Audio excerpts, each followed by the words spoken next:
The 21-day lockdown is in full swing in South Africa, and the country has recorded its first fatalities due to the coronavirus. The Health Ministry also announced that by this morning, the number of positive coronavirus infections around the country had surpassed 1,000. But let's hear from our South Africa Bureau Chief, Betty Dibia, about how citizens are taking this news and complying with the lockdown. Good afternoon, Betty. It's barely 24 hours since the total lockdown took effect. How has it been, and what's the level of compliance? Thank you.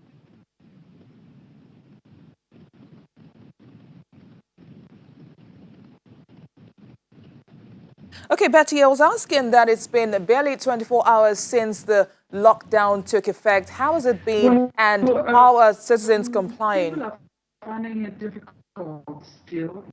You know, it's end of the month, and some of them. All right, we'll connect to Betty in just a moment as soon as we have that fixed. But meantime, Moody's will cut South Africa's sovereign credit rating later today as a recession deepened by the impact of the coronavirus frustrates economic reform efforts aimed at reducing government debt. And that's according to a poll conducted by the Reuters news agency showing that Moody's, which is the only major credit rating agency that still rates South Africa's bonds as investment grade, will cut them to junk status. Standard & Poor's and Fitch both cut their ratings to junk nearly 3 years ago. With the virus still operating in a worst-case scenario, median forecasts showed South Africa's economy would shrink by 4% in the first quarter, 8% in the second quarter, and 5% in 2020 as a whole. The African Development Bank sold a record $3 billion debt issue on Thursday, joining other multilateral and public lenders, ramping up efforts to raise financing to help combat the fallout from the coronavirus outbreak. The 3-year bond, which is the AFDB's biggest dollar issue to date, aims to provide support and financing to countries and businesses fighting against COVID-19. A statement from the AFDB says through this fight, COVID-19 social bond investors will be able to support African communities to help curb the spread of the virus and overcome the many challenges caused by the outbreak. AFDB joins a number of public issuers selling fresh debt linked to efforts to combat the virus spread, including the International Finance Corps, which sold a $1 billion denominated social bond as part of the World Bank Group's $12 billion coronavirus financing package. Betty is back with us now to tell us how South Africans are dealing with the 21-day national lockdown, which takes effect today. Betty, so you were telling us how citizens are complying to this directive.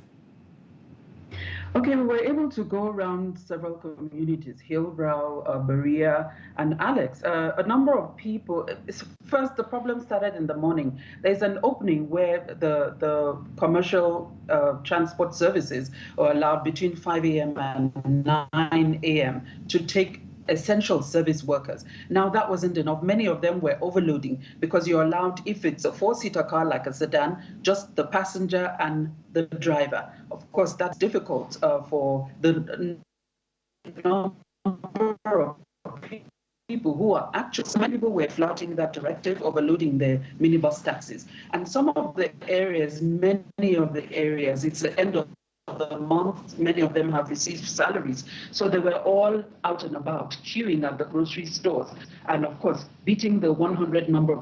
It's been revised to 50, actually, people who are allowed to be in the same place at the same time, trying to buy their groceries. We visited Alexandra Township, where they're quite defiant and say we can't stay at home when we don't have groceries. There are places where it's mostly quiet and people are staying at home. But it's going to be difficult, and it's going to be a difficult 21 days. Some of the people in Alex said, look, we live from hand to mouth, and we make a living every day. You don't expect us to. We don't know anything about a lockdown. But some of those areas, the army, led by the police, are trying to enforce that stay at home. It may be difficult, there may be friction. Some people, a few minutes after the lockdown kicked in, they were drinking and they were out and about. Of course, some arrests were made, but as the government officials said, we'll take it day by day to see some of the things we can review and some we can't. But right now, people are shopping at the grocery stores because they're allowed to go. And we saw some medical centers where people were actually outside queuing, waiting to be attended to. That is allowed.